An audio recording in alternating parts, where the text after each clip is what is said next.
Hello les amis, j'espère que vous allez bien aujourd'hui. Aujourd'hui c'est une journée spéciale des femmes, des mamans surtout, puisque c'est la fête des mères. Donc je souhaite vraiment une bonne fête à toutes ces merveilleuses mamans.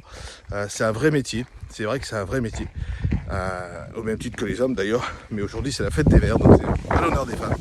C'est un vrai métier parce que ça prend du temps d'avoir des enfants. Moi je discute beaucoup avec des gens, surtout quand on est entrepreneuse pour le qui plus est. C'est vrai que c'est pas toujours évident de gérer le temps entre son entreprise et justement s'occuper de ses enfants. Donc vraiment, elles sont à l'honneur ce matin, mais vraiment bonne fête à toutes ces mamans. Et c'est vrai que la gestion du temps, ça c'est quelque chose qu'on n'apprend pas forcément. Et c'est un truc que j'ai appris au fil du temps avec le développement personnel, puisque je suis des coachs internationaux qui nous apprend à le faire, hein, vraiment. Et la première chose que je pourrais dire sur la gestion du temps, c'est déjà de planifier. Parce que si on planifie rien, le cerveau il sait pas où il va. C'est comme si vous alliez de Paris à Lyon en passant par Bordeaux. Si vous connaissez un petit peu la France, Bordeaux est à l'ouest et Lyon est à l'est. C'est un petit peu compliqué, vous allez faire beaucoup de routes pour rien du tout, vous allez vous perdre. Et c'est malheureusement ce qui se passe très souvent dans les entreprises, on se perd parce qu'on ne gère pas son temps comme il faudrait. Voilà. Donc c'est vrai que cet agenda est une première chose à régler, c'est de planifier tout ce que vous faites. Alors, beaucoup de gens me disent, ben oui, mais moi je planifie mon travail, mes trucs. Oui, d'accord, tu planifies ton travail. Mais est-ce que tu planifies le fait que tu te lèves à 5 heures? Est-ce que tu planifies le fait que tu vas, je sais pas, faire la pause déjeuner? D'accord. Est-ce que tu planifies le fait que tu t'occupes de ton enfant? Est-ce que tu planifies la lecture, si tu fais de la lecture entre-temps, si tu fais du développement personnel, etc. Voilà. Et c'est ça, s'organiser. Okay. Moi, aujourd'hui, j'ai deux activités. Aujourd'hui, j'ai une activité dans la nutrition, mais j'ai aussi une formation qui se termine dans l'infographie, entre autres. Et justement, je suis obligé de planifier, parce que si je planifie pas, je pars dans tous les sens, quoi. C'est ça le truc. Et ça m'est arrivé plusieurs fois, et ça m'arrive encore quelques fois, d'accord. Et comme quoi, on a tous besoin de travailler sur soi. Ce que je veux dire, c'est que ça, c'est la première chose, planifier. C'est vrai que aujourd'hui, ça me permet de pouvoir gérer plus facilement mon temps. Mais planifier, c'est bien. Mais une fois que vous avez planifié, pour ceux qui travaillent en télétravail, ça se passe souvent, un peu moins quand on est en entreprise à l'extérieur. Et encore, il faut savoir aussi se limiter. C'est-à-dire quoi? Ça veut dire quoi? Ça veut dire que quand on est maman solo, par exemple, et encore une fois, bonne fête, hein, quand on est maman solo et avec une entreprise, on commence à faire son activité, d'accord? Et par exemple à domicile, ça sera plus facile à l'expliquer. On est à domicile et là, on doit aller chercher notre enfant. Imaginez que cet enfant prenne le bus. Il a la capacité de rentrer chez lui tout seul, d'accord? Mais il a quand même besoin de sécurité par rapport à sa maman. Mais sauf que cette maman, elle a planifié son travail et elle sait que à 16h par exemple, elle doit aller à l'arrêt du bus pour aller chercher son enfant. Sauf que elle a planifié et elle continue, malgré sa planification, elle continue à faire son activité et elle oublie d'aller chercher son enfant.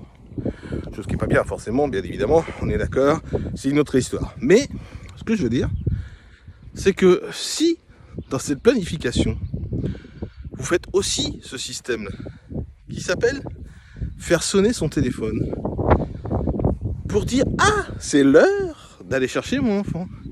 D'accord? Donc ça veut dire quoi? Ça veut dire que si le cerveau, il entend un bruit extérieur, parce que moi ça m'arrive en infographie, je peux vous assurer, je ne sais pas si vous connaissez l'infographie, mais le fait est de créer des publications. Hier j'ai fini à 23h quand même, presque même 23h30. Et on voit pas le temps passer. Bon, déjà parce que j'adore ça c'est la première chose, mais la deuxième chose, c'est qu'en plus de ça, quand on a la tête dedans et qu'on veut absolument finir, vous avez vu ce magnifique soleil là, on veut absolument finir, eh bien, on a tendance à continuer et pas faire attention à l'heure. Mais si j'avais fait sonner mon téléphone, par exemple, à 10h30, à 22h30 au lieu de 23h, d'accord? Et ben à 22h30, j'aurais levé la tête, j'aurais dit « Ah, il est déjà cette heure-là !» D'accord? voyez ce que je veux dire? Donc planifier, c'est une première chose. Mais pour des métiers où on est concentré, qu'on est passionné par notre métier, faites sonner votre téléphone. Ah, c'est déjà l'heure. Eh ben ok, qu'est-ce que je dois faire après? On regarde son planning. Ah, chercher mon fils ou ma fille à l'école. Ça m'est jamais arrivé, hein, très honnêtement, d'oublier mon fils au bus, sachant qu'en plus, c'est un enfant de 5 ans, donc il peut pas rentrer, enfin, il peut rentrer tout seul, mais ça va être compliqué pour lui. Donc en plus, voilà, je peux pas me permettre. Mais moi, je fais sonner mon téléphone, très honnêtement, d'accord. Et ça, c'est important. J'ai des rendez-vous, moi, alors je travaille à domicile, j'ai des rendez-vous avec des gens, avec des personnes, d'accord. Je suis limité en temps, hein. Et souvent mon téléphone sonne. Ah, je lui dis excusez-moi, mais ou excuse-moi, ça dépend comment c'est toi. J'ai dit excuse-moi, mais je vais avoir un autre rendez-vous qui arrive. Donc j'étais obligé de te laisser. On se reparle de choses, etc. Bref, peu importe, ça c'est une autre histoire. Mais ce que je veux dire, c'est que si je fais pas sonner mon téléphone, ben, je continue pendant des heures. Et ça nous arrive avec une personne que j'aime beaucoup, qui est coach dans le sud de la France, et avec qui je passe facilement 2 heures à discuter. On discute de tout. Et on voit pas le temps passer parce qu'on est passionné par ce qu'on dit. D'accord ? Et ça, c'est important. C'est important que vous sachiez ça. Donc, effectivement, quand on est maman solo, et encore une fois, bonne fête, l'important, c'est de planifier. De planifier et de faire sonner votre téléphone. Et croyez-moi, j'ai gagné un temps phénoménal en faisant ça.